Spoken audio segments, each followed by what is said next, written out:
I went, I think, from feeling humiliated to feeling really scared. I didn't know what was going to happen.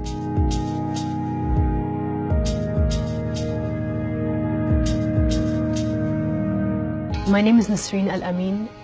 I live in the New York City area. I'm a green card holder and I'm originally from Sudan.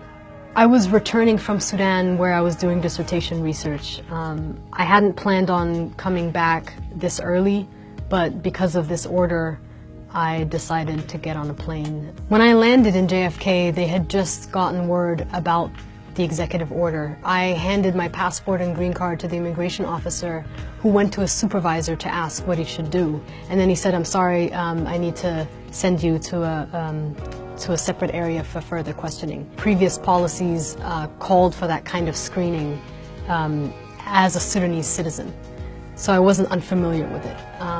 But this time I was also asked to describe the political situation in Sudan, to talk about whether or not there were radical groups in Sudan, whether I knew people who had radical views. I was also asked to share my social media handles. I was then taken into a room, asked to put my hands against the wall, spread my legs. The pat down was quite uncomfortable for me. I was touched in my chest and groin area. I was then briefly handcuffed, and that's actually the point that I started crying, because even though they told me it was standard procedure, I felt at that moment that if I'm being handcuffed, that means I'm probably going to be deported or detained further. We weren't allowed legal counsel. We were told that the jurisdiction that we were in was a unique jurisdiction and that the officers were the judge, essentially.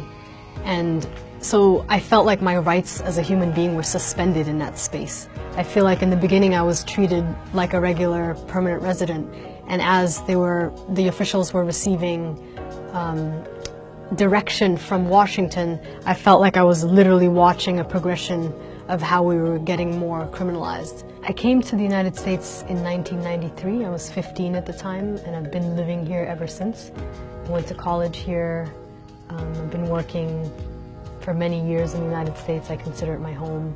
I think I also felt in that moment that I wasn't sure if this was really something that I would want to go through again. And so I started thinking about, well, maybe I should, think about living elsewhere. And one of the things that struck me in those moments when I was feeling humiliated was that this was standard procedure. This order is a reflection of a larger trend of the criminalization of Black people, of immigrants, and of Muslims in this country. And as a Black Muslim immigrant, I'm really concerned about that, and I frankly feel scared, not just for myself, but for the future of this country.